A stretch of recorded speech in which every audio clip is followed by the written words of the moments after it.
1. Antigone and Ismene before the palace gates. Ismene, sister of my blood and heart, seest thou how Zeus would in our lives fulfill the weird of Oedipus, a world of woes? For what of pain, affliction, outrage, shame is lacking in our fortunes, thine and mine? And now this proclamation of to-day made by our Captain General to the state, what can its purport be? Didst hear and heed, or art thou deaf when friends are banned as foes? To me, Antigone, no word of friends has come, or glad or grievous, since we twain were reft of our two brethren in one day by double fratricide, and since I' the night our Argive leaguers fled, no later news has reached me, to inspirit or deject. I know 'twas so, and therefore summoned thee beyond the gates to breathe it in thine ear. What is it? Some dark secret stirs thy breast. What but the thought of our two brothers dead, the one by Creon graced with funeral rites, the other disappointed? Eteocles he hath consigned to earth, as fame reports, with obsequies that use and wont ordain, so gracing him among the dead below. But Polynices, a dishonored corse, so by report the royal edict runs, no man may bury him or make lament, must leave him tombless and unwept, a feast for kites to scent afar and swoop upon. Such is the edict, if report speak true, of Creon, our most noble Creon, aimed at thee and me, ay, me too, and anon he will be here to promulgate, for such as have not heard, his mandate. 'Tis in sooth no passing humour, for the edict says whoe'er transgresses shall be stoned to death. So stands it with us. Now 'tis thine to show if thou art worthy of thy blood, or base. But how, my rash fond sister? In such case can I do anything to make or mar? Say, wilt thou aid me and abet? Decide. In what bold venture? What is in thy thought? Lend me a hand to bear the corpse away. What? Bury him despite the interdict? My brother, and though thou deny him, thine. No man shall say that I betrayed a brother. Wilt thou persist, though Creon has forbid? What right has he to keep me from mine own? Bethink thee, sister, of our father's fate, abhorred, dishonored, self-convinced of sin, blinded, himself his executioner. Think of his mother-wife, ill-sorted names, done by a noose herself had twined to death, and last, our hapless brethren in one day, both in a mutual destiny involved, self-slaughtered, both the slayer and the slain. Bethink thee, sister, we are left alone. Shall we not perish wretchedest of all, if in defiance of the law we cross a monarch's will? Weak women, think of that, not framed by nature to contend with men. Remember this too, that the stronger rules. We must obey his orders, these or worse. Therefore I plead compulsion, and entreat the dead to pardon. I perforce obey the powers that be. 'Tis foolishness, I ween, to overstep in aught the golden mean. I urge no more. Nay, wert thou willing still, I would not welcome such a fellowship. Go thine own way, myself will bury him. How sweet to die in such employ, to rest, sister and brother linked in love's embrace, a sinless sinner, banned awhile on earth, but by the dead commended, and with them I shall abide forever. As for thee, scorn, if thou wilt, the eternal laws of heaven. I scorn them not, but to defy the state or break her ordinance I have no skill. A specious pretext. I will go alone to lap my dearest brother in the grave. My poor fond sister, how I fear for thee! Oh, waste no fears on me. Look to thyself. At least let no man know of thine intent, but keep it close and secret, as will I. Oh, tell it, sister. I shall hate thee more if thou proclaim it not to all the town. Thou hast a fiery soul for numbing work. I pleasure those whom I would liefest please. If thou succeed, but thou art doomed to fail. When strength shall fail me, yes, but not before. But if the venture's hopeless, why essay? Sister, forbear, or I shall hate thee soon, and the dead man will hate thee too, with cause. Say I am mad, and give my madness rein to wreak itself. The worst that can befall is but to die an honourable death. Have thine own way then. 'Tis a mad endeavour, yet to thy lovers thou art dear as ever. Exeunt. Sunbeam of all that ever dawn upon our seven-gated Thebes, the brightest ray. O eye of golden day, how fair thy light o'er Dirce's fountain shone, speeding upon their headlong homeward course. Far quicker than they came, the Argive force, putting to flight the argent shields, the host with scutcheons white. Against our land the proud invader came, to vindicate fell Polynices' claim. Like to an eagle swooping low, on pinions white as new-fallen snow, with clanging scream a horse-tail plume his crest, the aspiring lord of Argos onward pressed. Hovering around our city walls he waits, his spearmen raven at our seven gates. But ere torch our crown of towers could burn, ere they had tasted of our blood, they turn, forced by the dragon in their rear. The din of Ares panic-struck they hear. For Zeus, who hates the braggart's boast, beheld that gold-bespangled host. As at the goal the paean they upraise, he struck them with his forked lightning blaze. To earthy from earth rebounding down he crashed, the firebrand from his impious hand was dashed. As like a Bacchic reveller on he came, outbreathing hate and flame, and tottered elsewhere in the field. Here there great Area like a war-horse wheeled. Beneath his car down thrust, our foemen bit the dust. 7 captains at our 7 gates thundered, for each a champion waits. Each left behind his armor bright, trophy for Zeus who turns the fight. Save 2 alone, that ill-starred pair, one mother to one father bare, who lance in rest, one gainst the other, drave and both perished, brother slain by brother. Now victory to Thebes returns again, and smiles upon her chariot-circled plain. Now let feast and festal, should memories of war blot out. Let us to the temples throng, dance and sing the live night long. God of Thebes, lead thou the round, Bacchus, shaker of the ground. Let us end our revels here. Lo, Creon, our new lord draws near, crowned by this strange chance our king. What I marvel, pondering, why this summons? Wherefore call us his elders one and all, bidding us with him debate on some grave concern of state? Enter Creon.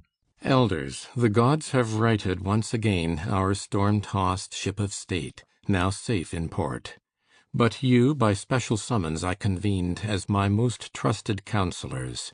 First, because I knew you loyal to Laius of old. Again, when Oedipus restored our state, both while he ruled and when his rule was o'er, ye still were constant to the royal line. Now that his 2 sons perished in one day, brother by brother murderously slain, by right of kinship to the princes dead, I claim and hold the throne and sovereignty. Yet 'tis no easy matter to discern the temper of a man, his mind and will, till he be proved by exercise of power. And in my case, if one who reigns supreme swerve from the highest policy, tongue-tied by fear of consequence, that man I hold and ever held the basest of the base. And I condemn the man who sets his friend before his country. For myself, I call to witness Zeus, whose eyes are everywhere, if I perceive some mischievous design to sap the state, I will not hold my tongue, nor would I reckon as my private friend a public foe, well knowing that the state is the good ship that holds our fortunes all, farewell to friendship, if she suffers wreck. Such is the policy by which I seek to serve the commons, and conformably I have proclaimed an edict as concerns the sons of Oedipus. Eteocles, who in his country's battle fought and fell, the foremost champion, duly bury him with all observances and ceremonies that are the guerdon of the heroic dead. But for the miscreant exile who returned minded in flames and ashes to blot out his father's city and his father's gods, and glut his vengeance with his kinsmen's blood, or drag them captive at his chariot wheels, for Polynices 'tis ordained that none shall give him burial, or make mourn for him, but leave his corpse unburied, to be meat for dogs and carrion crows, a ghastly sight. So am I purposed. Never by my will shall miscreants take precedence of true men, but all good patriots, alive or dead, shall be by me preferred and honored. Son of Menauceus, thus thou willst to deal with him who loathed and him who loved our state. Thy word is law, thou canst dispose of us, the living as thou willst, as of the dead. See then ye execute what I ordain. On younger shoulders lay this grievous charge. Fear not, I've posted guards to watch the corpse. What further duty wouldst thou lay on us? Not to connive at disobedience. No man is mad enough to court his death. The penalty is death, yet hope of gain hath lured men to their ruin oftentimes. Enter guard. My lord, I will not make pretence to pant and puff as some light-footed messenger. In sooth, my soul beneath its pack of thought made many a halt and turned again, for conscience plied her spur and curb by turns. Why hurry headlong to thy fate, poor fool? She whispered. Then again, if Creon learn this from another, thou wilt rue it worse. Thus leisurely I hastened on my road. Much thought extends a furlong to a league. But in the end the forward voice prevailed to face thee. I will speak, though I say nothing. For plucking courage from despair, methought, let the worst hap, thou canst but meet thy fate. What is thy news? Why this despondency? Let me premise a word about myself. I neither did the deed, nor saw it done, nor were it just that I should come to harm. Thou art good at parry, and canst fence about some matter of grave import, as is plain. The bearer of dread tidings needs must quake. Then, sirrah, shoot thy bolt and get thee gone. Well, it must out. The corpse is buried. Someone e'en now besprinkled it with thirsty dust, performed the proper ritual, and was gone. What sayest thou? Who hath dared to do this thing? I cannot tell, for there was ne'er a trace of pick or mattock, hard unbroken ground, without a scratch or rut of chariot wheels, no sign that human hands had been at work. When the first sentry of the morning watch gave the alarm, we all were terror-stricken. The corpse had vanished, not interred in earth, but strewn with dust, as if by one who sought to avert the course that haunts the unburied dead. Of hound or ravening jackal not a sign. Thereat rose an angry war of words. Guard railed at guard, and blows were like to end it, for none was there to part us, each in turn suspected, but the guilt brought home to none from lack of evidence. We challenged each the ordeal, or to handle red-hot iron, or pass through fire, affirming on our oath our innocence. We neither did the deed ourselves, nor know who did or compassed it. Our quest was at a standstill, when one spake, and bowed us all to earth like quivering reeds, for there is no gainsaying him, or way to escape perdition. Ye are bound to tell the king, ye cannot hide it. So he spake, and he convinced us all. So lots were cast, and I, unlucky scapegoat, drew the prize. So here I am unwilling and withal unwelcome. No man cares to hear ill news. I had misgivings from the first, my liege, of something more than natural at work. Oh, cease, you vex me with your babblement. I am like to think you dote in your old age. Is it not arrant folly to pretend that gods would have a thought for this dead man? Did they forsooth award him special grace, and as some benefactor bury him, who came to fire their hallowed sanctuaries, to sack their shrines, to desolate their land and scout their ordinances? Or perchance the gods bestow their favours on the bad? No, no. I have long noted malcontents who wagged their heads and kicked against the yoke, misliking these my orders and my rule. 'Tis they, I warrant, who suborned my guards by bribes. Of evils current upon earth, the worst is money. Money 'tis that sacks cities, and drives men forth from hearth and home, warps and seduces native innocence, and breeds a habit of dishonesty. But they who sold themselves shall find their greed outshot the mark, and rue it soon or late. Yea, as I still revere the dread of Zeus, by Zeus I swear, except ye find and bring before my presence here the very man who carried out this lawless burial, death for your punishment shall not suffice. Hanged on a cross, alive ye first shall make confession of this outrage. This will teach you what practices are like to serve your turn. There are some villainies that bring no gain, for by dishonesty the few may thrive, the many come to ruin and disgrace. May I not speak, or must I turn and go without a word? Begone! Canst thou not see that e'en this question irks me? Where, my lord?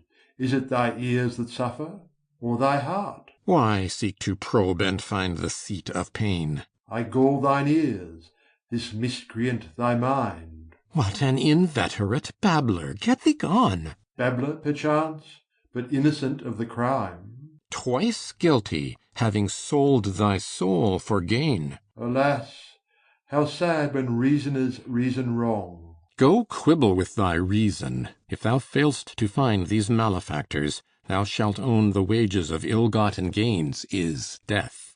Exit Creon.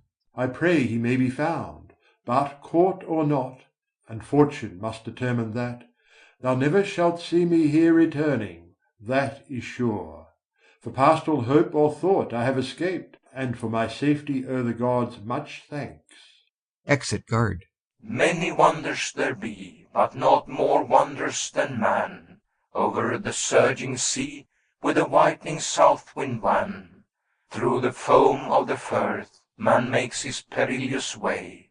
And the eldest of deities earth that knows not toil nor decay, ever he furrows and scores, as his team year in year out, with breed of the yoked horse, the plowshare turneth about. The light-witted birds of the air, the beasts of the veld and the wood, he traps with his woven snare, and the broad of the briny flood. Master of cunning he, the savage bull and the hart, who roams the mountain free, are ta'en by his infinite art. And the shaggy rough-maned steed is broken to bear the bit. Speech and the wind's swift speed of counsel and civic wit, he hath learned for himself all these and the arrowy rein to fly, and the nipping airs that freeze 'neath the open winter sky. He hath provision for all, fell plague he hath learned to endure, safe whatever may befall, yet for death he hath found no cure. Passing the wildest flight thought are the cunning and skill that guide man now to the light, but now to counsels of ill. If he honors the laws of the land, and reveres the gods of the state, proudly his city shall stand, but a cityless outcast I rate, who so bold in his pride from the path of right doth depart. Never may I sit by his side, or share the thoughts of his heart. What strange vision meets my eyes, fills me with a wild surprise? Sure I know her, sure 'tis she, the maid Antigone. Hapless child of hapless sire, didst thou recklessly conspire, madly brave the